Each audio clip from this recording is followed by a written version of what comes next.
Okay. Very good morning once again to all of you. And today I'm going to talk about in next 30 minutes how to increase your profitability in the business. And this is meant for those who have services business as well as the manufacturing, because fundamentals of business remain unchanged whether you are offering your services or even the business. So as I've been introduced as a profit coach, so I worked in corporate for more than 20 years and then moved to my own consultancy. I'm a international certified master trainer, coach, and last several years I'm working with business owners and help them to grow their business. These are few of my trainings which I did it earlier. Now let's understand, why do business fail? What is the reason? 5%. People believe that they know everything and they can do everything, especially business owners. 7%, wrong price positioning. 8%, due to lack of planning. We don't plan it, we don't make the strategy, and then we start the business. 15%, we are not able to understand clearly the market, the customer whom we are going to sell it. But the most important aspect is that more than 65% businesses fail because we are not able to understand finances, profit, and we are unable to handle overall capital. So this is something what we need to really focus on that. Now, what are the major challenges faced by the especially the entrepreneur or a business owner? Number one is obviously competition.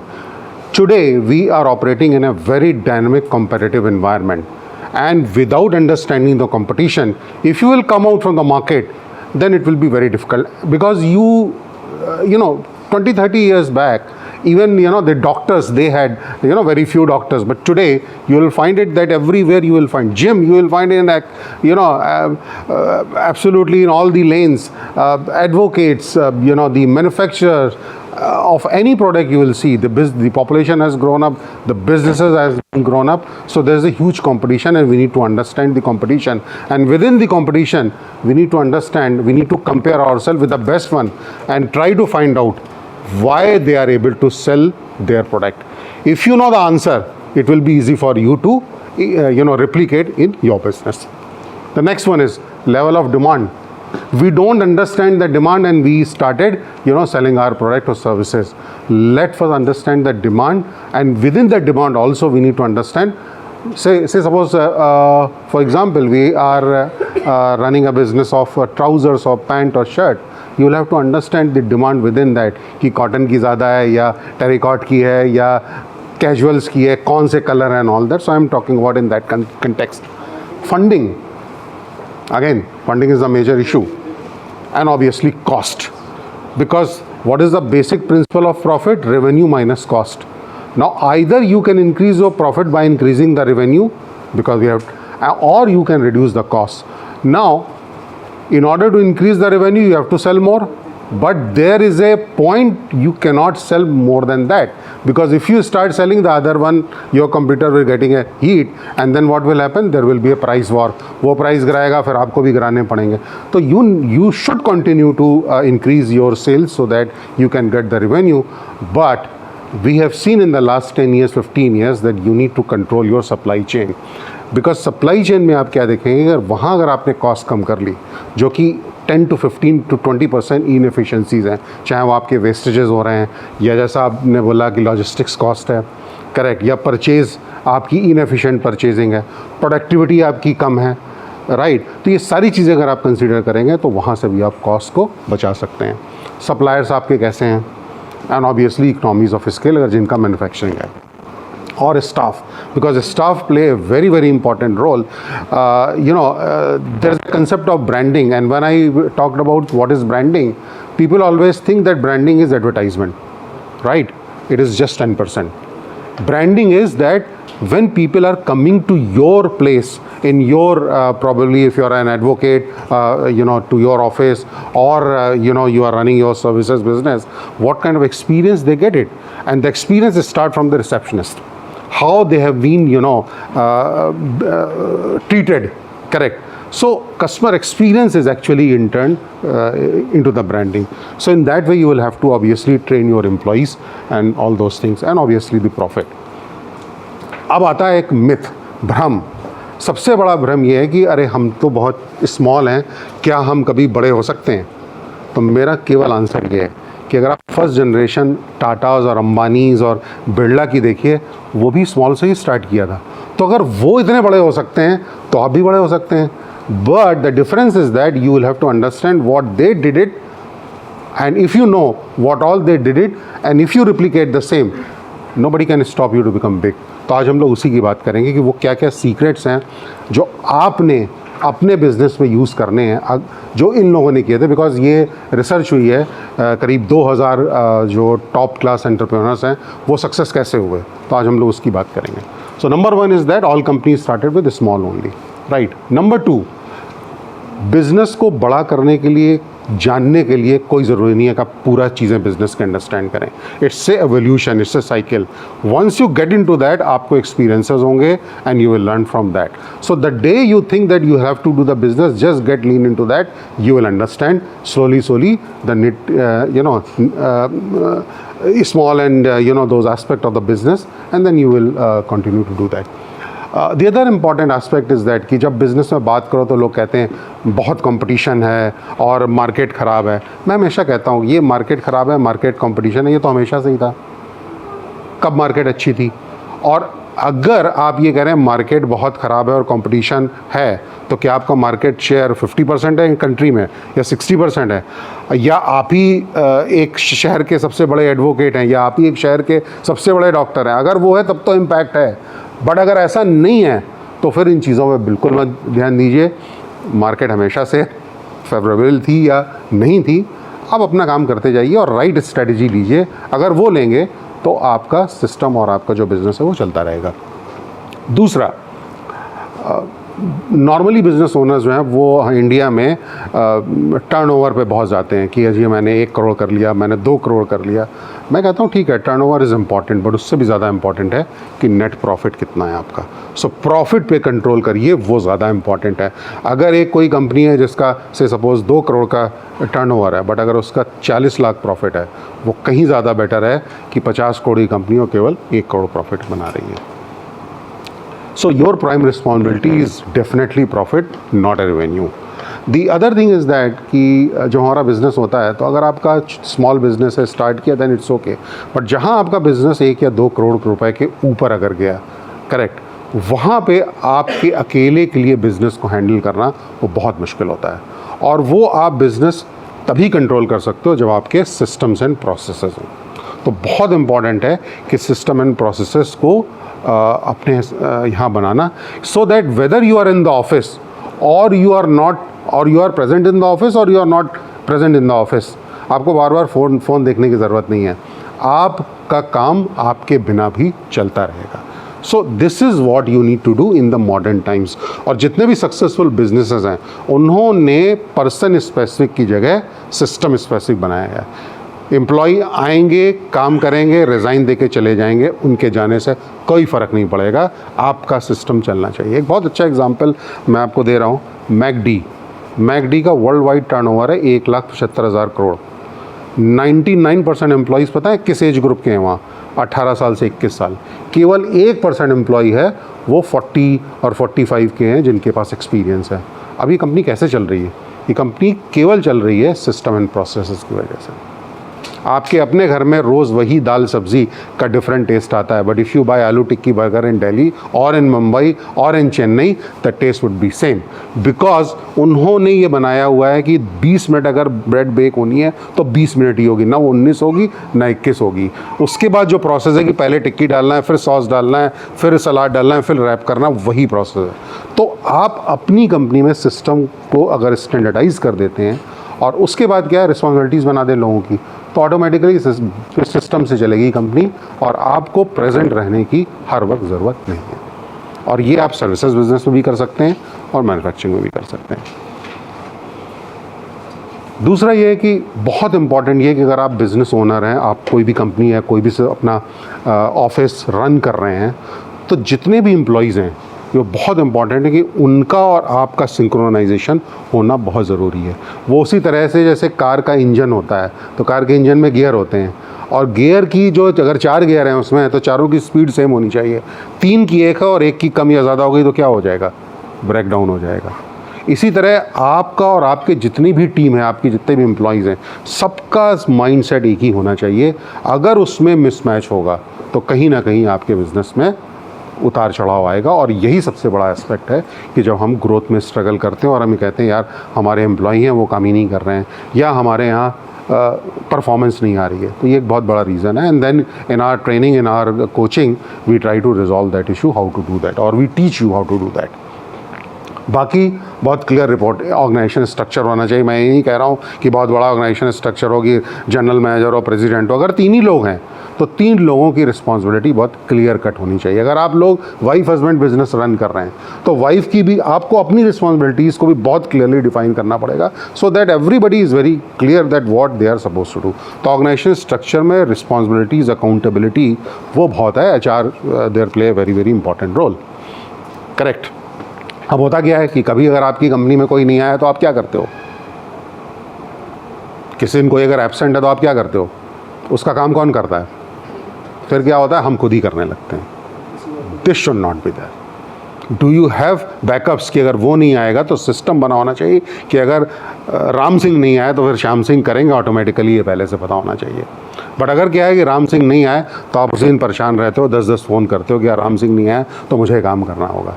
तो यही जो है beauty है system and processes की। अगर आपने उसमें convert कर दिया तो obviously your company would run. So ये सारी चीज़ें इन सभी लोगों ने करी है और धीरे धीरे इसीलिए जितने भी बिजनेसमैन हैं ये सक्सेसफुल हुए।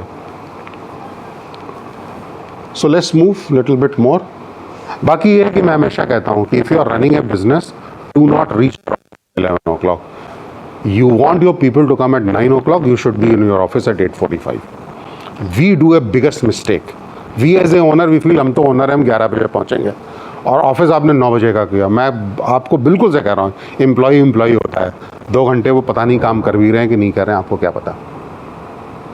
और कभी अगर आप 11 बजे पहुंचते हैं तो कभी बिना बताए आप 9 बजे ऑफिस पहुंच के देखिए, आपको सारा नज़ारा मिल जाएगा क्या है। तो बहुत इंपॉर्टेंट है कि देखिए बिजनेस में डिसिप्लिन होना बहुत ज़रूरी है। तो you will have to be discipline. If you want something you are expecting from your employee, you need to show the first, then only you can ask all those things from your employees. So what are the secret how to grow the business? I think number one secret is that you need to have a roadmap. Roadmap means where you are and where you want to go. And I'm not saying that you should create a roadmap for 10 years, but at least you need to have a roadmap for 1 to 3 years. This is what we call a business plan, a solid business plan. Now, how to create a business plan, obviously I can't explain right now, that would be in my training, but this is the number one you will have to. So you are very clear each and every step your company, your people will take in such a way that you should reach to that particular place where you would like to reach. So business plan बहुत ज़रूरी चाहिए. Second is that you need to have your scalable model. अगर आपका business है और अगर आज आपका एक क्लिनिक है तो कल को आप वो फ्रेंचाइजी सेल कर सकते हो, तो then you can have a second, you can have a third, you can have a fourth. तो क्या आपका, बिकॉज नॉर्मली जो लोग मेडिकल या सेमी मेडिकल बिजनेस में हैं उनका ये मॉडल बहुत अच्छा है कि अगर उन्होंने अपना ब्रांड बना लिया तो then they can sell their franchise, so they can still, and there is a lot of money in the franchise, right. तो do you have that kind of scalable business model और not? Obviously system and process की मैंने बात करी, वो बहुत ज़रूरी है। Next is innovation. इनोवेशन आज की दिन में बहुत ज़रूरी है। एक रिसर्च हुई है उसमें ये बोला है कि अगर आपने अपनी प्रोडक्ट और सर्विसेज में अगर आपने अगले 3 सालों में चेंज नहीं किए तो आप हिस्ट्री में चले जाएंगे।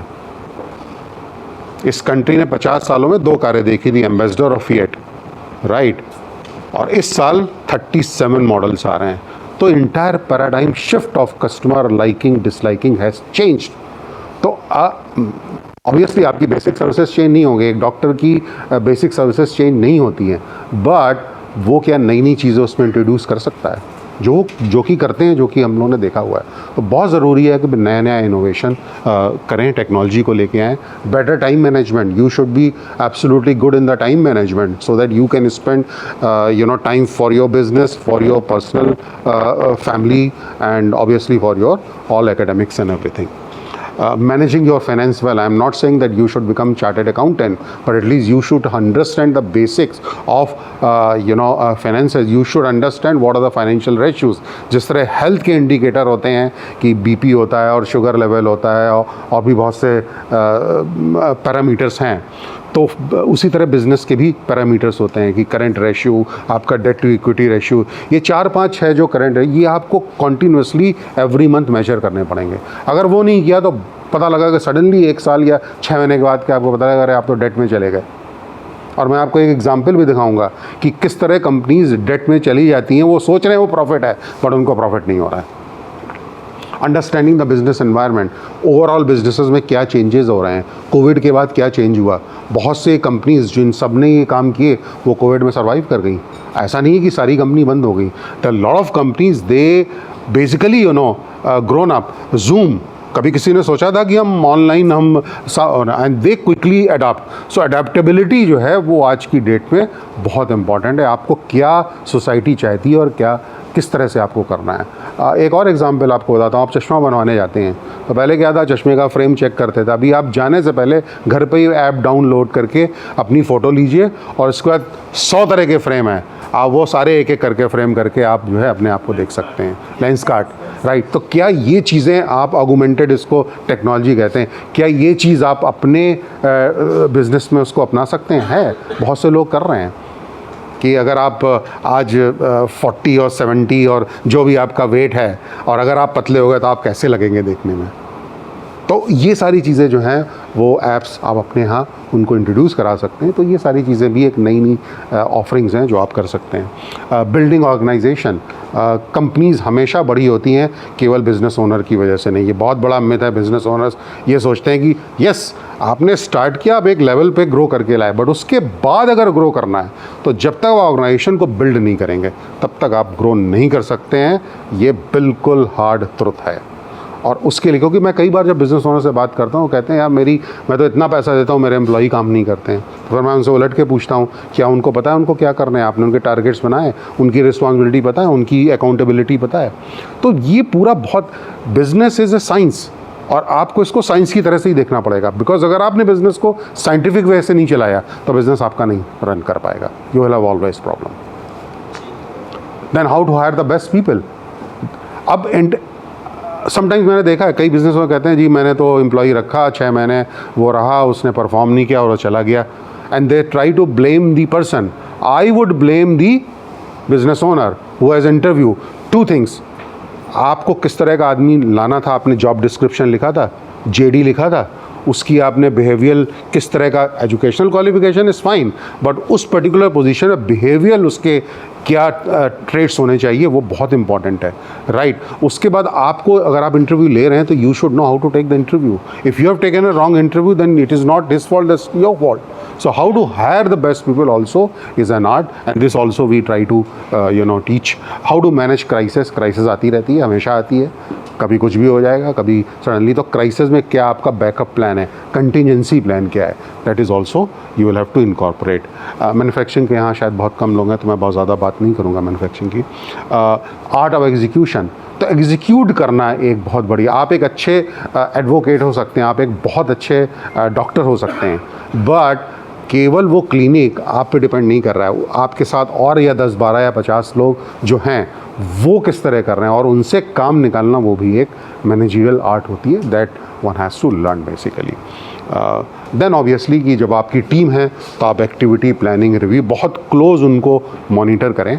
और वो भी एक फॉर्मेट्स हैं हम लोग देते हैं, how to monitor your employees and everything.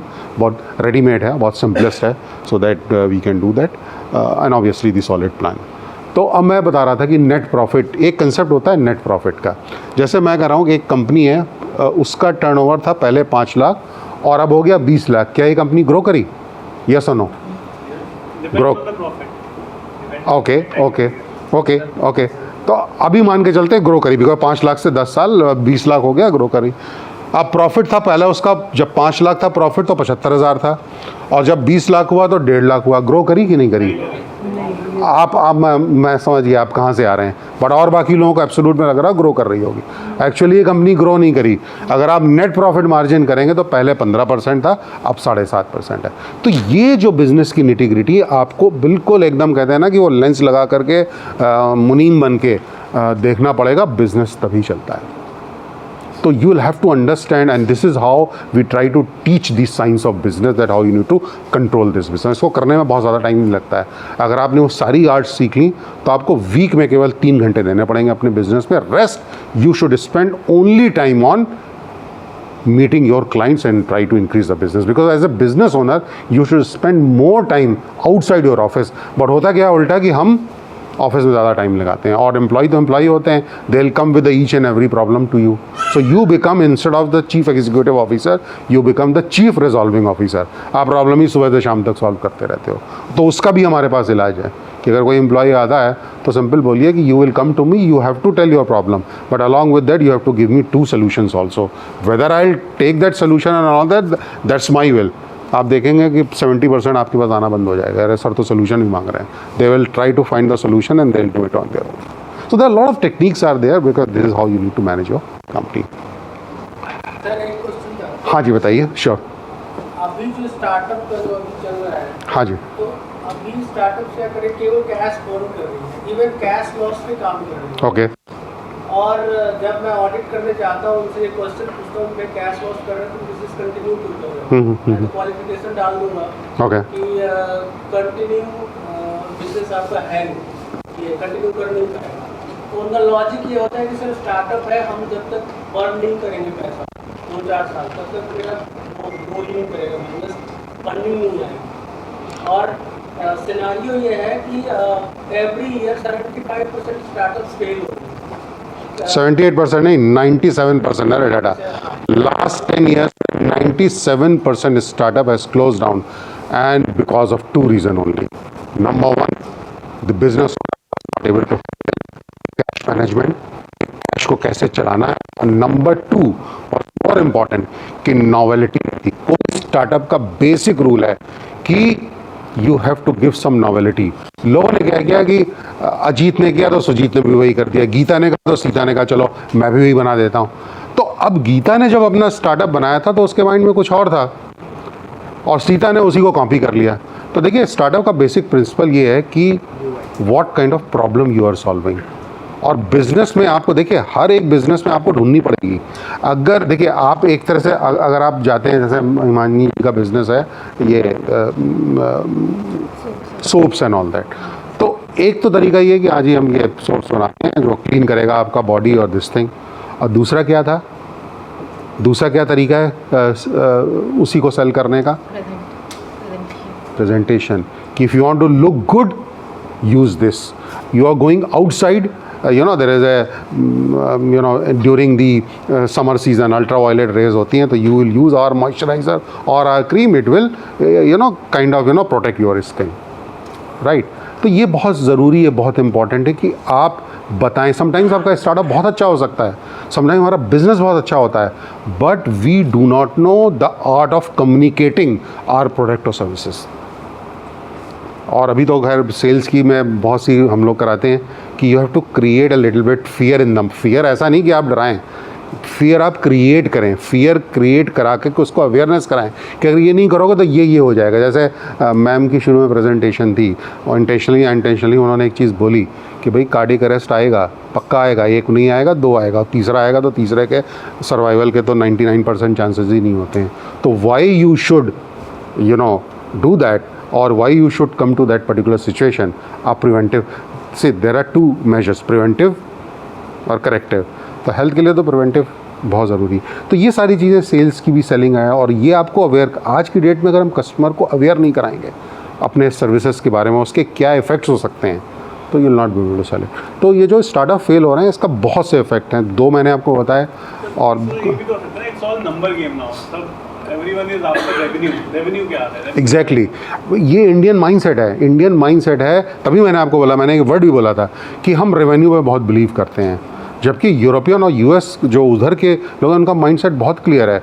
दे से कि भैया हम प्रॉफिट पे काम करेंगे, Exactly. कमाएंगे तभी तो रुकेंगे. Exactly. Well, I was a VP Asia Pacific for a US company. I stayed in US for 8 years and then I was in Bangalore. हमारा 68% हमारा मार्जिन था. हम उससे नीचे 60% के नीचे तो हमें वो दिया गया था इंस्ट्रक्शन में बेचना नहीं. हिंदुस्तान में क्या है, लोग 10% में बिजनेस करते हैं. 2% 1%. और देर अब ये कहेंगे नहीं वो कंपटीशन, ऐसा नहीं है. कंपटीशन में भी आप कर सकते हैं. There are techniques also, you will have to do that. मैं गारंटी करता हूँ कि मैं जब कभी क्लाइंट्स के साथ काम करता हूँ, मैं बोलता हूँ कितना तुम्हारा प्रॉफिट लेवल है. I will work with you, I will give you 20% net profit increase on that, because I know कि इनएफिशिएंसीज कितनी बिजनेस में और कहाँ से निकालना है. मैन्युफैक्चरिंग में तो बहुत आसान हो जाता है ये. Alright, I hope I answered your question. So solution to increase profit, I think number one, you have to reduce your cost. चाहे वो आपकी एम्प्लॉई की सैलरी की कॉस्ट हो, इंफ्रास्ट्रक्चर की कॉस्ट हो. अभी आज की डेट में तो कोविड के बाद सॉफ्टवेयर कंपनीज हैं, उनको तो टेस्ट लग गया कि यार वर्क फ्रॉम होम कर सकते हैं. Now obviously most of the software companies that take a decision that they are not going to invest money on the lavish offices. They'll ask their employee to come to the office once in a week. They'll hand over the job because to do that software work, manufacturing में नहीं हो सकता. Manufacturing में तो आपको factory आना पड़ेगा, office होगा. कुछ सर्विसेज के बिजनेस में ऑफिस होगा ही होगा, बट उस ऑफिस को भी आप क्या लेन एंड थिन कर सकते हैं, राइट. तो उसमें भी लीन मैनेजमेंट एक होता है. लीन क्या होता है, जैसे लीन एंड थिन हम बोलते हैं ना, तो फैट को कट करते हैं. तो इस तरह बिजनेस में भी बहुत फैट होता है आपके. You will have to check कि कहाँ अननेसेसरी एक्स्ट्रा मनी जा रही है, कहाँ हम कम कर सकते हैं. चाहे वो पावर एंड फ्यूल हो, चाहे वो इलेक्ट्रिसिटी हो, चाहे वो अननेसेसरी एक्सपेंसेस हो, right. And you have to use that thing, that fund towards the innovation और technology. That is the most important thing.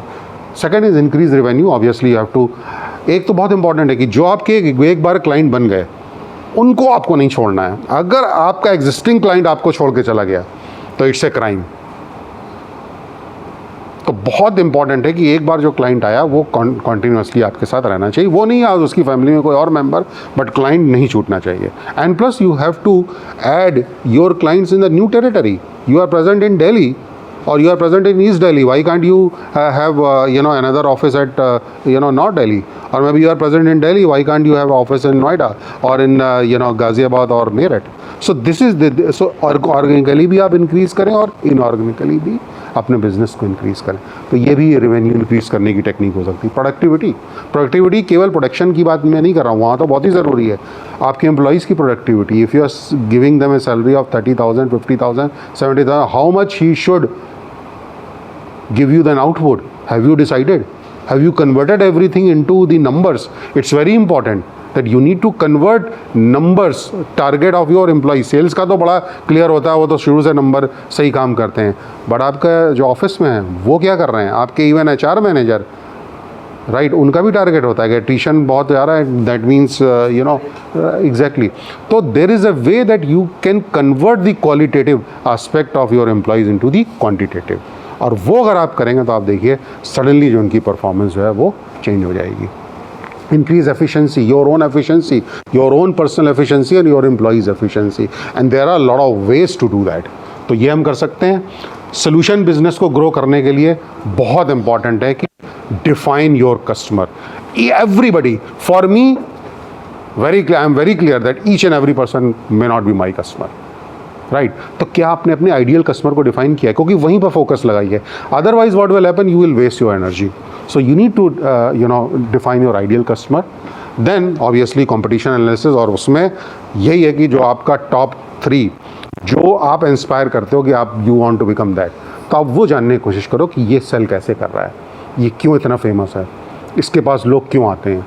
half of the thing you will come to know, and then try to, good things you try to replicate, there's nothing wrong in that. And obviously 1 or 2 things you try to introduce, उसको बोलते हैं competitive advantage और USP, कि मैं ये दे सकता हूँ और कोई नहीं दे सकता.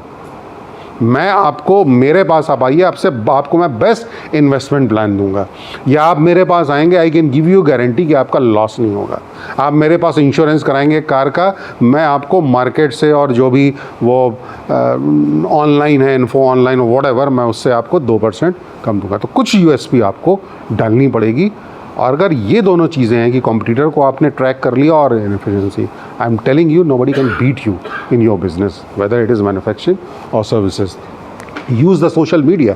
सोशल मीडिया का तो आज की डेट में बहुत ज़बरदस्त, और it's not expensive at all.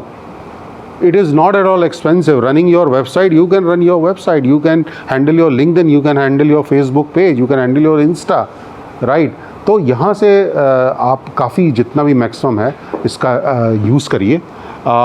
Networking groups बहुत इंपॉर्टेंट है। मतलब I remember when I been in Pragati club 2017, और शायद मैंने उसी साल मोर देन 5 lakhs अर्न किया था। 5 lakhs in consulting business is a net profit, because हमारा एक्सपेंस तो कुछ होता ही नहीं है, करेक्ट। तो ये था। हालांकि उसके बाद फिर कोविड हो गया एंड ऑल है, वो सब डिस्टर्ब हो गया, और फिर मैं थोड़ा दूसरे सिटीज़ में भी मेरा इंक्रीज़ हो गया, बट दिस इज़ हाउ। तो नेटवर्किंग ग्रुप बहुत इंपॉर्टेंट है।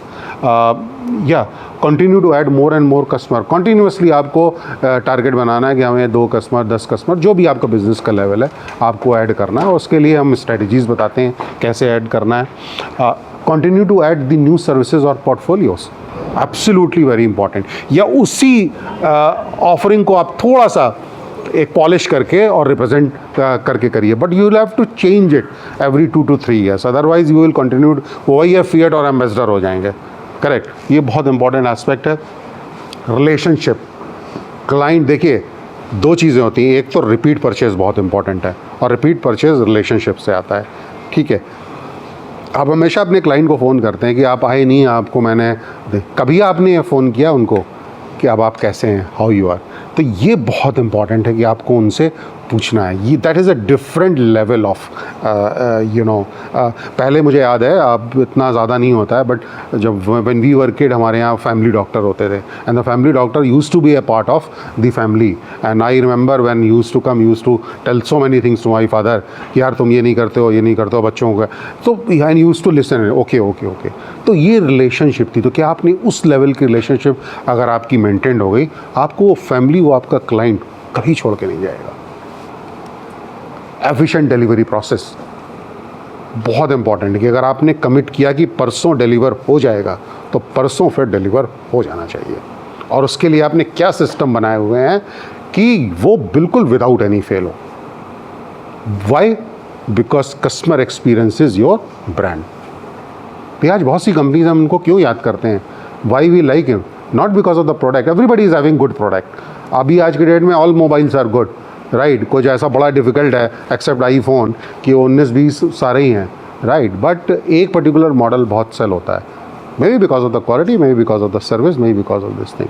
सो आप अपने आप को डिफरेंशिएट कर सकते हैं अगर आपने थोड़ी सी बेटर सर्विस किसी दूसरे वाले से कर दी और उसको आपने एग्जिबिट करना शुरू कर दिया, तो पीपल विल रियलाइज। क्योंकि बिजनेस भी है, वर्ड ऑफ माउथ है।